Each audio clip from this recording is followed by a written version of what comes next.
Hello gamers far and wise, it is your wise gamer Killer of the Lives. Welcome to the Fortress of Bad Gaming Decisions. I hope everyone's enjoyed their new year so far. This is another PlayStation Plus January 2023 wise review for the Fortress of Bad Gaming Decisions collection. Where we are playing Axiom Verge 2. Quick recap of the story. It's pretty much you are sent on a rescue mission to go rescue this doctor who's magically disappeared, and in the process, you become undeadable, and you just can't die. You respawn at a save point because you're taken over by mechs. So if you're looking for a soft roguelike Castlevania type game, this is the way to go. As always, don't forget to comment, like, subscribe. It really helps me get found by other people for my content. And stay wise, everyone, and in the description below will be the links to the review parts of the video. As always, stay wise and enjoy the video, everyone.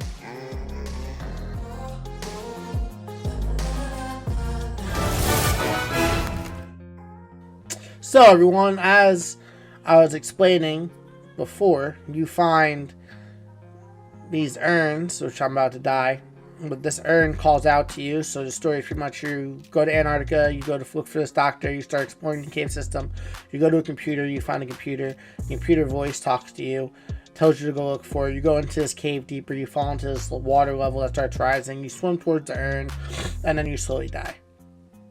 In the process of dying, this urn, which is called an arm for some type of AI computer robot thing, then respawns you and you essentially pixelate back to life. So that is how it's a soft roguelike. I say soft roguelike because true roguelike means when you die you lose all your progress and resources and everything. In this game, you die, you just go back to where you last saved. So this is an arm, see it until it collects machines. Kind of looks like a Buddha. The fun fact is that there's a bunch of them throughout the map. That's what the little thing on the bottom left side of the corner is for, is to point you to where they are. As you look for them, you get more power-ups and more things to do, like jump up and jump on the cliff and grab ledges and jump further underwater and charge up your weapon attacks and other stuff like that. So the combat goes like this: square is fight, X is jump, R3 is your flashlight and or extra ability. Later on in the video, you'll see me fight a boss where I'll use the R3 mechanism to fight the boss. Then you have no roll, not that I know of yet, unless there's an urn that unlocks it, but as of right now, there's not. So it's very Castlevania-like. It's a platformer, soft roguelike, pretty interesting story so far.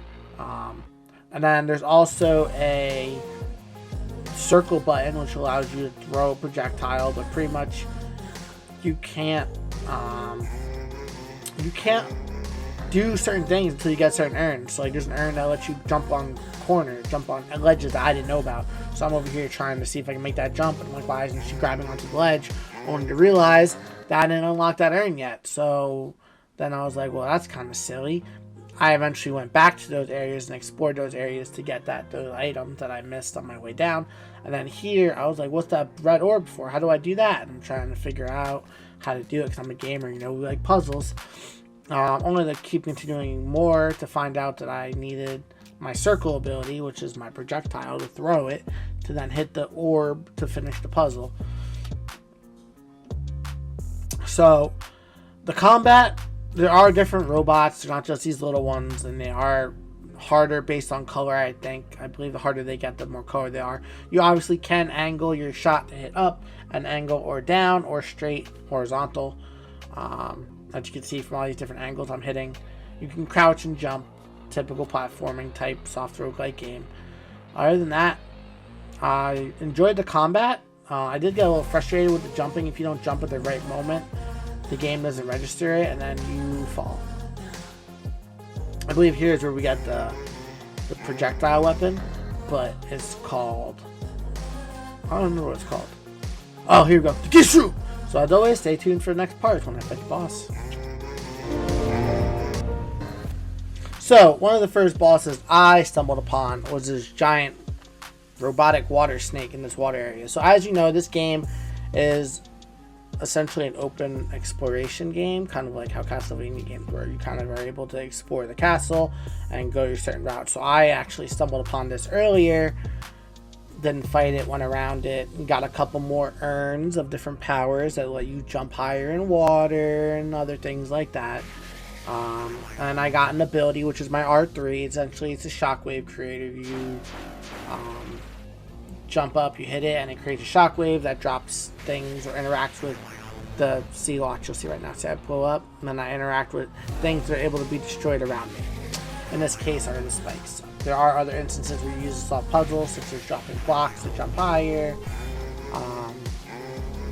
destroying things to walk through hidden areas, stuff like that. So, as I said, like I said, you might stumble upon a different first boss. It's just the boss that I stumbled upon because of the way I went. Essentially, it's an open, you just get thrown into this game and they say, hey, here, find a doctor, and you're supposed to collect the urns and figure it out. So that's exactly what I did, and I stumbled upon this guy after leveling up and going up, because the map's pretty big. I went up to an area where I couldn't explore anymore. I was like, I'm going to go back down here and fight the boss to see what happens when you beat a boss, because I don't know. Every game's different. But this game, I died right here because of the smoke. Saw that? The smoke from his steam engine killed me. When you die, you go back to the save points. Like I told you guys earlier in the video, the save points are these Child's Cup looking things. That's where you saved it. I ended up being in this area over here with... I essentially got stuck here and I couldn't progress anymore. I don't have the urn that does the puzzle mechanism. So I said, okay, screw it. We're going to go fight the boss. But while I'm on my way to the boss, we'll talk about it. The puzzles are pretty good. The story's pretty good with the whole trying to find the doctor and trying to figure out the puzzles. The combat, unless there's a like a roll or a dodge button, it's going to be pretty difficult to try to fight, because without the roll or dodge, I mean, I'm just getting beat up by things. There's no way to dodge, so you got to either jump and dodge, or it just makes it more difficult. I just run past everybody pretty much. I mean, you could probably do that too, but no, if you're trying to really get the full context of the game. I think that's the one thing it's missing, or that I'm missing right now, is that there's no dodge. But other than that, I think the game's an amazing game. For it to be, I like the style it's in. It's 2-bit side-scrolling platformer type puzzle adventure, soft roguelike. Is a cool concept. I think it was well done by the company of Axiom for an indie developer and an indie game. It did come out in 2021, so 2 years ago now actually, but it's a good game to pick up if you're looking for something along the lines of Castlevania or something with puzzles and stuff like that. I genuinely enjoyed it for the hour or so I played. Hour and 20, hour and a half I played of it. I thoroughly enjoyed it. I kept wanting to try to find more urns, so if you're a collector and you have the collector tick like me where you want to go collect things, and that's the way to go. But there's also puzzles and different unique things and items you can get along the line that make you power. You can also level up your character. And level up the health and the auto attack damage and the stuff like that. So that's something to keep in mind, that there is some customization towards how you want to play. I mean, eventually your character's going to get maxed out like always and how these games are. But for the most part, I think it's cool that in order for me to fight this boss, I need to explore the land around me, find a way to puzzles, figure out how to interact with the ability to kill it. And then those blue things right here give me energy. So that's how you're able to get energy to use your abilities. It does slowly regen, but not a lot actually. So I think I have like 0 health. I'm about to die. It's just like, oh no, I'm gonna die. But guess what?